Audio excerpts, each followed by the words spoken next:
नमस्कार, सुस्वागतम, वेलकम, अभिनंदन। मैं हूं आपके साथ आपकी अपनी होस्ट एंड दोस्त डॉक्टर वायरा की। आपका स्वागत अभिनंदन करती हूं। बात करेंगे 14 मई संक्रांति की।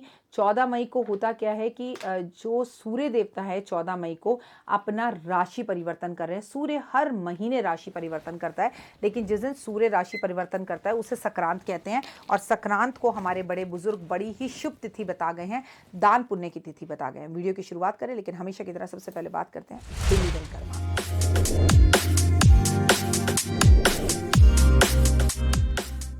हाँ जी, तो हम बिलीव इन कर्मा कर रहे हैं। आज हम सुबह से शूट कर रहे हैं, दोपहर के 2 बज गए हैं, लेकिन आज तो हम पूरा दिन शूट करने वाले हैं और पूरा दिन शूट करेंगे तभी हम अच्छी वीडियोस बना पाएंगे। हालांकि आज 14 अप्रैल है और हम मई का शूट कर रहे हैं ताकि हम बैंकिंग रखें, जैसा कि मैंने आपको बताया कि चीज़ें बेहतर हो रही हैं। हाँ, बात आप कह रहे हैं कि बहुत दिन से देव की नहीं कर रही, निकम्मा बदमाश बहुत तेज़ हो गया है, क्लास 12th में आ गया, मुझसे लंबा हो गया है।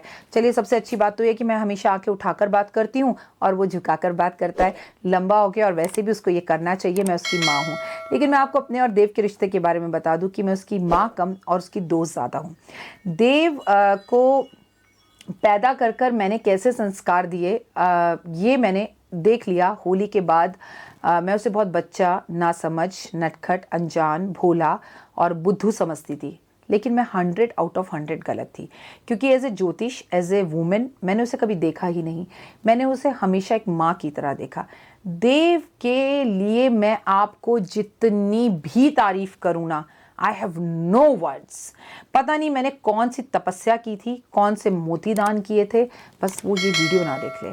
आई ट्राई कि ये वीडियोस तक ना पहुँचे, क्योंकि दिमाग घूम जाएगा ना। तारीफ तो लोगों को बर्दाश्त ही नहीं होती है, फिर वो चाहे मेरी औलाद ही क्यों ना हो। मैं उसे ये वीडियो बिल्कुल भी नहीं दिखाऊंगी, क्योंकि उसको मेरे ज़्यादा बोलने से बड़ी परेशानी है। वो कहता है टॉपिक पे आया करो, कितना बोलती हो, हर बात बतानी ज़रूरी होती है क्या। तब मैं उसे समझाती हूँ कि ये मेरा परिवार है और I am sharing each and everything with my family. अब मैं ना आपके साथ ऐसे ब्लॉग नहीं बना सकती हूँ, अभी मैं सोकर उठी हूँ, अभी मैं ब्रश करूँगी, वो मुझे ओवर लगता है। आफ्टर ऑल मेरा घर है और घर के अंदर पर्दे, इसीलिए हमारे बुजुर्ग बता गए कि पर्दा का हमें, हमारे घर की दीवार, घड़ी, पर्दे, छत, हर चीज़ एक संकेत देती है। समझो, पर्दे चीज़ों को कुछ ढक कर रखो। कुछ चीज़ें इस घर की चार दीवारी में है, चार दीवारी में रहें, समाज में ना पहुँचे। दीवारें, ऊंची छत मुझे ये बताती है कि मेहनत करनी है तो ऊंचा बढ़, ऊंचा सोच, ऊंचा कर, ऊंचा देख।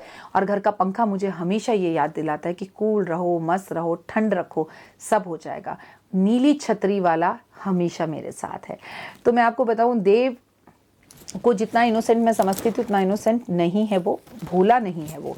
उसने मेरी जो हॉस्पिटल में हेल्प करी और जितने दिन इनको प्लस्तर चढ़ा, इस बीच में मुझे कई अवार्ड फंक्शंस में जाना पड़ा, कई बार टीवी शोज़ पे जाना पड़ा, तो मैं उसकी शक्ल देखती थी। मैं सिर्फ शक्ल देखती थी, आई स्वेयर, मैं बोल रही हूँ माता रानी की कसम। मैंने उसको ऐसे देखती थी, टीवी पे से शो आया है तो कहता था ओके आप जाओ, आप चिंता बिल्कुल मत करो माँ, मैं पापा का पूरा ध्यान रखूंगा। एंड आई स्वेयर, पापा बाथरूम भी जाएंगे तो मैं बाहर खड़ा रहूंगा। आप ये मत सोचना कि मैं कुछ, देखिए फ़ोन तो मैंने उसे दे ही नहीं रखा।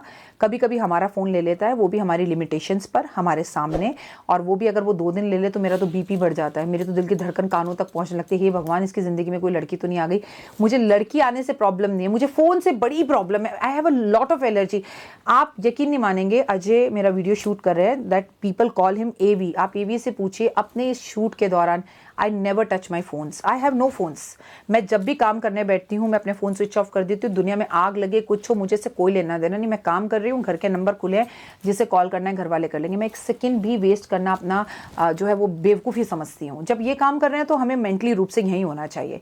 सो मैं उसे फ़ोन नहीं देती हूँ। लेकिन देव, आई हैव नो वर्ड्स। और ये आपका बच्चा भी हो सकता है। जैसे मैंने देव को हमेशा संस्कार दिए, बड़ों के पैर छुओ, भगवान का थैंक यू बोलो, शुक्राना करो, नेगेटिव में पॉजिटिव बोलो, और जो बंदा तुम्हारे लिए नेगेटिव बोल रहा हो उसके लिए तो ज़्यादा पॉजिटिव बोलो, शायद उसे शर्म आ जाए।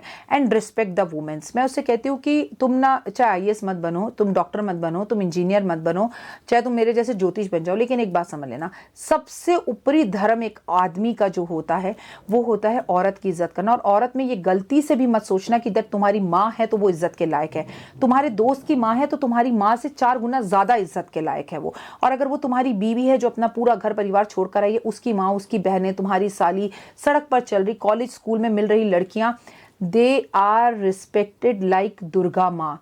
हर औरत के अंदर एक दुर्गा का रूप बसता है।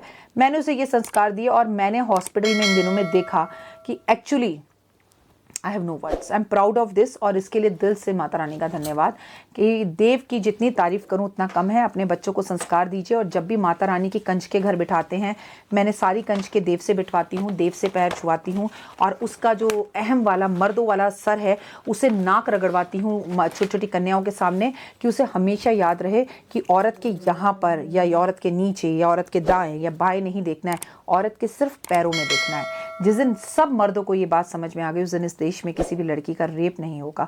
तो आपको भी अपने बच्चे को यही समझाना है कि औरत को ना पैरों तक ही देखते हैं, उससे ज़्यादा देखने की ज़रूरत नहीं होती। तो इसीलिए दुर्गा की पूजा हर 6 महीने बाद आती है कि हम अपने घर के बेटों को ये समझा सके। लेकिन दुर्भाग्य की बात है कि बेटे फ़ोन पर, टीवी पर या कामों में लगे होते हैं, और घर की औरतें और घर की बहुएं और बेटियां कंजके पूज रही होती हैं। शास्त्र भी नहीं कहते, घर में जब भी कन्या पूजन हो वो लड़कों और मर्दों बेटों के हाथ हो तो बहुत अच्छे रिजल्ट आएंगे।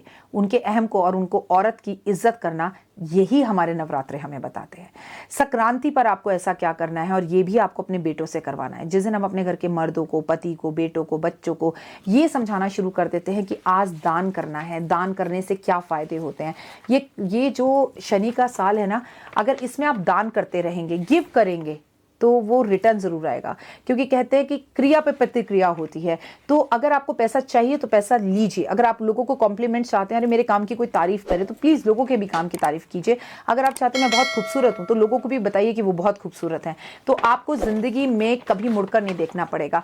धन की सबसे पहली पूंजी है खर्चो तो पैसा आएगा। खर्चो और पैसा कमाओ कैसे, सिर्फ ये सोचो, ये खर्चा, वो खर्चा, ऐसा खर्चा, वैसा खर्चा। भगवान कहेगा तदास्तु बैठ के रोता ही रहे। ये सोच आएगा कैसे, from where I can get, from how I can get, मुझे वर्क कैसे मिलेगा, बस ये सोच रखेंगे तो जीवन खूबसूरत हो जाएगा। वृषभ राशि में, यानी कि डॉक्टर वाई राखी की राशि में ही सूर्य प्रवेश करने जा रहे हैं। दान का विशेष महत्व रहेगा। वृषभ राशि वालों को गुस्सा थोड़ा सा ज्यादा आएगा, गुस्से पर थोड़ा ध्यान रखना है, अपनी सेहत का ध्यान रखना है। आटे के हलवे को बनाकर, आटे का हलवा बनाकर यम्मी, जो कि गुरुद्वारे में मिलता है, इसका दान करना है। सूर्य आदित्य पाठ का जो है, सूर्य आदित्य जो पाठ होता है, जो कॉन्फिडेंस को बढ़ाता है सूर्य देवता का, वो पढ़ना है। ओम सूर्याय नमः, ओम आदित्याय नमः का मंत्र जाप जरूर करना है, हर रोज करना है। बाकी सब राशि वाले करें, पर वृषभ राशि वाले खासकर करें। आज शनि मंदिर में आप तेल जरूर चढ़ाएं। आज आप पीपल के पेड़ पर दिया जरूर जलाएं। आपसे कहूंगी कि आज गंगा जल पूरे घर में छिड़काव जरूर करें। आपके लिए बहुत चमत्कारी और रहेगा। आज श्री कृष्ण जी के मंदिर में तुलसी के पौधे आज आप लगाएं। और गर्मी बहुत है, मटका, पंखा, खरबूजा, रूह अफ़ज़ा, चीनी और पानी का मयूर जग, पानी का पंखा किसी जरूरतमंद को दान करें, किसी के घर पर लगाएं। किसी को एक बोतल पानी ही पीने के लिए दे दीजिए, it is more than enough. Gayatri मंत्र का जाप सूर्य के सामने खड़े होकर करना, घर में करना, घर में म्यूजिक सिस्टम पे गायत्री मंत्र का जाप चलाना बहुत अच्छा रहेगा। आज नरसिंह भगवान हैं, उनका जयंती भी है। आज विष्णु जी के जन्मदिन के हिसाब से उनके अवतार हैं नरसिंह देवता। इस पर मैंने एक वीडियो बनाई है, वो वीडियो आपको पहले ही मिल चुकी होगी। तो आज आपको दोनों चीजें एक साथ बनानी है कि विष्णु जी की भी पूजा करनी है, और 14 मई वाले दिन सूर्य संक्रांत भी है। तो विष्णु को खुश करने के लिए, आज लक्ष्मी जी को खुश करने के लिए विष्णु की पूजा करिए। आज नारायण की पूजा करिए, विष्णु सहस्त्र नाम का पाठ कीजिए, घर में गाय के घी के दिए जलाइए, तुलसी की परिक्रमा करिए, तुलसी पर दिए जलाइए, पीपल के पेड़ पर दिए जलाइए। भगवान के मंदिर को पीले फूलों की माला से जरूर सजाइए। पीली सरसों का उपाय पूरे घर में जरूर कीजिए। आज बेसन की मिठाई जरूर खाइए, बेसन के लड्डू जरूर खाइए। आज बेसन के लड्डुओं का जो है जरूर दान पुण्य कीजिए। अपने माता पिता को आज किसी मंदिर में दर्शन कराने के लिए जरूर लेकर जाइए। ओए होए, आपको रिजल्ट्स जबरदस्त वाले दिखेंगे और आपको बहुत पॉजिटिव वाइब्रेशंस आएंगे। आई होप कि आपको मेरी वीडियोस पसंद आ रही होंगी। फिलहाल मुझे दीजिए इजाजत, अपना और अपनों का रखिएगा खास ध्यान। लेकिन एक बात याद रखिए, कहते हैं कि पत्थर पर भी बार बार पेन चलाओ या पत्थर पे मारो, हथौड़ा मारो, तो उस पर निशान आ जाते हैं, वो टूट जाता है। इंसान की तो औकात ही नहीं है। इंसान तो एक छोटे से धोखे से, एक छोटे से शब्दों के तीर से, एक छोटे से झटके से टूट कर गिर जाता है। फिर वो चाहे जितना मर्जी अहम और वहम कर ले, रहना जिंदगी में कुछ नहीं होता। साथ जाएगा तो आपका व्यवहार जाएगा, साथ जाएंगे तो आपके कर्म जाएंगे, साथ जाएगा तो आपके अपने चार जाएंगे। क्योंकि ना तो आप अकेले दुनिया में आए, आपको दुनिया में लाने के लिए भी कम से कम 2 लोगों की जरूरत पड़ी। आपको नहलाया भी किसी और ने, आपके जीवन का आखिरी स्नान भी आपको कोई और कराएगा, और लेकर भी आपको अपने साथ 4 लोग जाएंगे। फिर अहम किस बात का करते हो? याद रखना, कफन के अंदर कभी भी कभी भी कभी भी कभी भी जेब नहीं होती। हम मुट्ठी बंद कर आते हैं और जब दुनिया से जाते हैं तो औकात ही नहीं हमारी कि हम मुट्ठी बंद कर लें। तो इसलिए अहम और वहम को निकाल कर दोस्ती के साथ ज़िंदगी बिताइए। गुस्सा, फ्रस्ट्रेशन, नफ़रत, इसे निकाल दीजिए। ये ज़िंदगी दोबारा नहीं मिलेगी दोस्त, नहीं मिलेगी, नहीं मिलेगी। इसी ज़िंदगी में सब कुछ करना है। पैसे को जोड़ने की जगह पर खर्च कीजिए, बड़ा सोचिए, बड़ा कीजिए और खुश रहिए।